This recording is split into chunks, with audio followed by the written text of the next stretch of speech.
Trump is becoming the new Biden. Trump doesn't have much leverage over Putin at all. That is, there's no secret weapons storage. World War III, it has again surfaced. So we are very close, I think, to an actual direct war, which would be a world war. Who really holds the cards? Russia holds most of the cards, which is what Trump has recognized as well.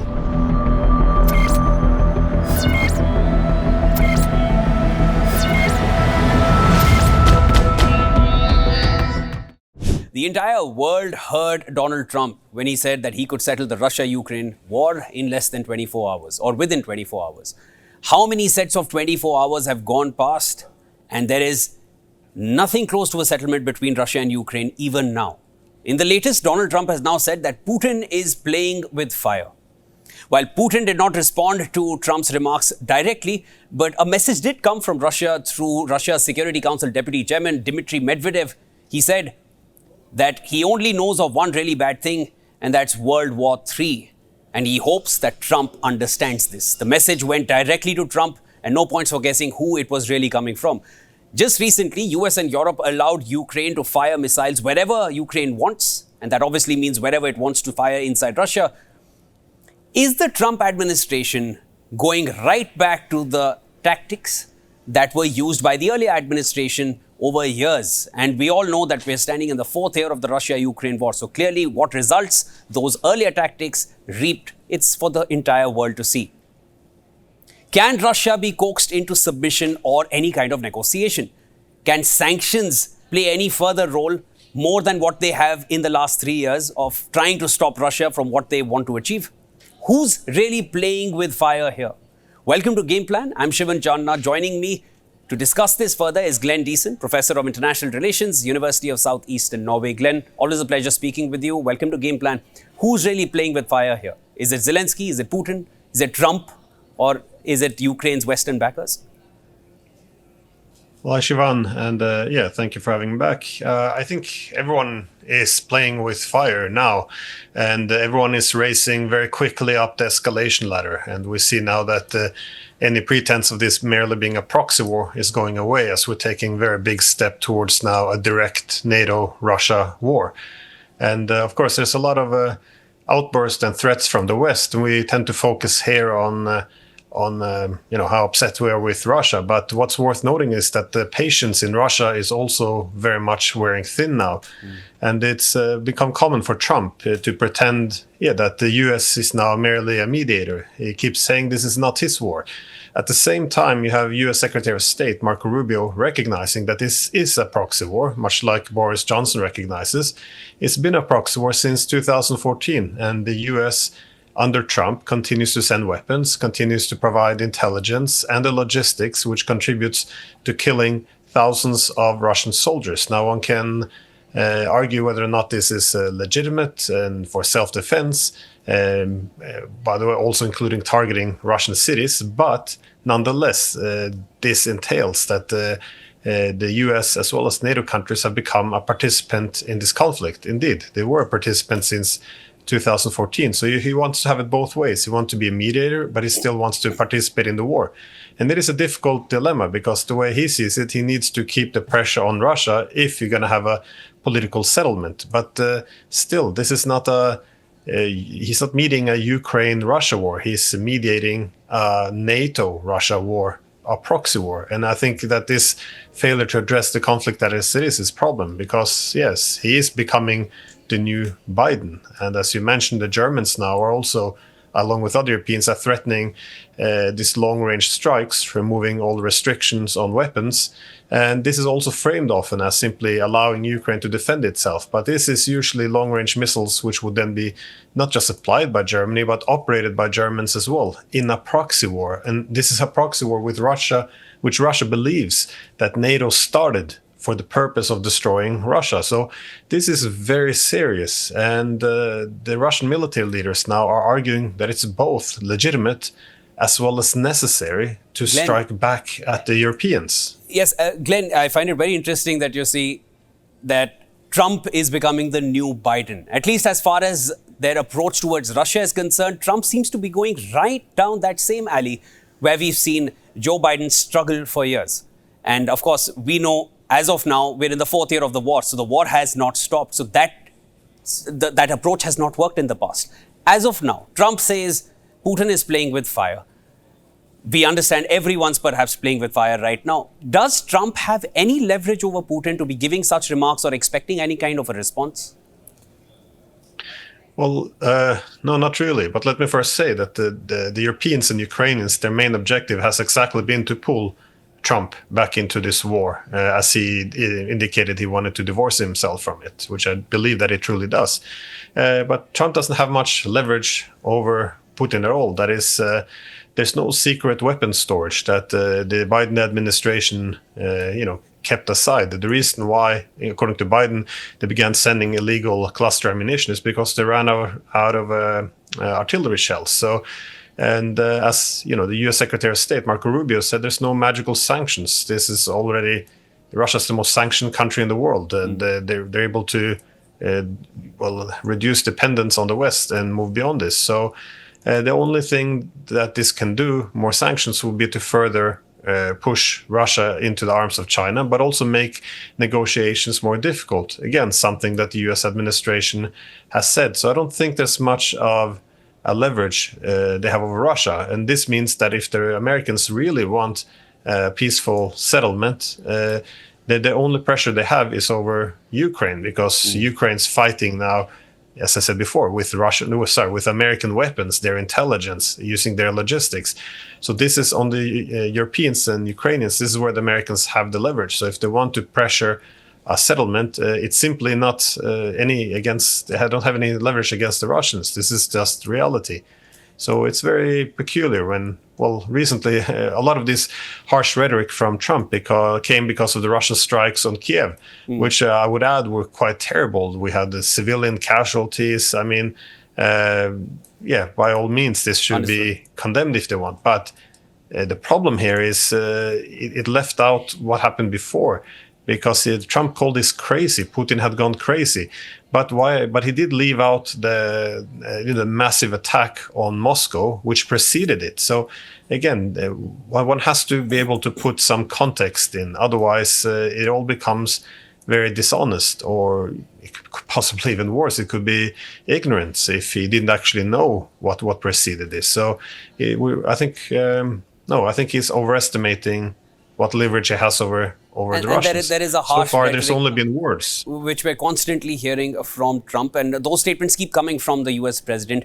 It's customary to Trump's style of talking and his way of negotiating, perhaps. But at this point, we remember that Biden, shortly before he exited from the White House, he had given a green light to Ukraine to use those ATACMS missiles and target deep inside Russia. And we knew the kind of response that came from a country like Russia, which is heavily armed. It has already taken on whatever's coming from Ukraine's side, which comes to Ukraine from the entire West. As of now, the topic of World War III, it has again surfaced. Dimitry Medvedev has spoken about it again. We had not heard this term being spoken out loud, at least since January. Last almost 5 months went by without World War III coming to anyone's tongue. Now it's back on the table. Everyone's going up the escalation ladder very fast. Ukraine has now been allowed, it's been given a green light to target wherever it wants inside Russia. Sergei Lavrov, the Russian foreign minister, said that this decision was not taken overnight. What are your thoughts on this, and what's the potential of a third world war? Well, there's a key weakness now in the West. We never want to recognize the security concerns of the other side. Now, imagine if Russia provided, let's say, Yemen with long-range missiles operated by Russians, directed by Russian satellites to strike London or Washington under the guise of them being allowed to defend themselves. And also at the same time, while recognizing that this is actually a proxy war. So how would we react? I mean, we don't ask these questions because, those who do ask it are labeled as traitors pretty much. But we are now moving towards World War III I think, again, with larger steps, because Russia always had this dilemma the way they saw it. Because throughout the proxy war, there's been escalation. Every time things went from bad to worse on the Western side. Keep in mind, initially we weren't going to send heavy tanks. We weren't going to send F-16s. This was World War III, according to Biden. And now we're doing these long-range missiles. Now, the dilemma for the Russian is if they do nothing and just allow themselves to be attacked by NATO countries, then this will embolden NATO to escalate further. And you see this across the media in the West. That is, Russia wouldn't dare to retaliate because, he's too afraid of NATO. So either embolden the West, or you strike back, but then risk World War III. Now, I think we reached a point where obviously the front lines are collapsing faster and faster. And as the Western countries get more desperate, we have to escalate further. But while we're escalating further, the Americans are indicating that this is not their war and they want to pull back. Now, if you're sitting in the Kremlin, that means there's more necessity to strike back at the West, but it's also possibly less of a risk of a direct war with the Americans if the Americans say that this isn't their war. So I think that that you can read from the Russians' rhetoric now that their patience is wearing thin. They're talking openly about striking against the West as well, because in Europe the rhetoric is, well, why should the war be limited to Ukraine? Why shouldn't the war also be taken to Russian territory? Well, the Russians are saying, well, why should this be limited to our territory? Why don't we strike the West's territory? The whole idea is, if you don't recognize that this is a proxy war between NATO and Russia, then this logic doesn't enter the head. But I think that we're moving now towards this end. So if you have this long-range strikes and start hit sensitive targets, I do think Russia will strike back now at NATO. So we are very close, I think, to an actual direct war, which would be a world war. And as grave as that sounds, Glenn, that is a reality which is facing everyone right now. If you remember when Zelensky was in the Oval Office, Trump told him very clearly, you don't hold the cards. And Zelensky was trying to put words into their mouths, and he was trying to negotiate, he was trying to litigate his case in front of the entire Western media, sitting in the Oval Office. Obviously, that didn't go well with the US president or the vice president. They said that you don't hold the cards. All these months later, who really holds the cards in bringing any kind of settlement in this war as of now, among all the global players involved, apart from the obvious two? Well, I think Russia holds most of the cards, which is what Trump has recognized as well, which is why his approach does make much sense. That is, Russia is winning the war. They have the superior logistics, also because of the proximity towards Russian borders, as opposed to sending weapons all the way from the US. They have the superior industrial production, which also NATO recognized that Russia is outproducing by far the NATO countries. It also has the most to lose, as it considers this to be an existential threat. Now, none of these things should be controversial. This was part of Obama's argument back in 2016, why we should be careful not to go up the escalation ladder, because Russia can afford to take it all the way. And furthermore, you see on the soldiers, Russia now, they have a voluntary recruitment, which they can rely fully on. Their soldiers can go on leave, to go on break. They have proper training. They get the proper equipment. Also, they have a supportive society who backs the government. In Ukraine now, they're pulling people off the streets. They're sending them to the front with insufficient training. They become exhausted. They don't get breaks. And so between these two players, obviously, Russia's holding the cards. But also with the United States, I mean, this is the most powerful military in the world, and also very powerful economy. But it's militarily overstretched. It has deep economic problems now, as we see with this failed economic war. And also its strategic focus isn't even supposed to be in this part of the world. The United States wants to pivot to Asia. They want to reduce their presence in Europe and in the Middle East as well. So the Americans don't really have that much more to escalate with. This is something, by the way, that Marco Rubio has also recognized. So there's not much more they can do to escalate. A lot of these sanctions now become symbolic. And same with the Europeans. They don't really have anything. They do escalate at times. So, for example, putting Finland into NATO, but then the Russians respond with building up a military presence there. There's attempts to go after the so-called shadow fleet of Russia, but now the Russians are supporting their ships with military vessels. So this keeps being this escalation, even though the Europeans know that going up the escalation ladder, that eventually it would either lead to war or them having to step back. So, no, I think, as Trump says, the Russians hold all the cards. Recognizing this reality is of utmost importance if we actually want to end the war, because just on a final note, we are now entering the final stages of war, in which most wars, this means that the losing part will suffer a huge amount of casualties, like they usually do at the end of a war. And so we're going to enter a truly horrible period in the months to come if we don't actually sit down and recognize the reality. And the reality is Russia's holding the cards. And I think this is now something that we keep ignoring, but it is necessary if we want to have serious negotiations.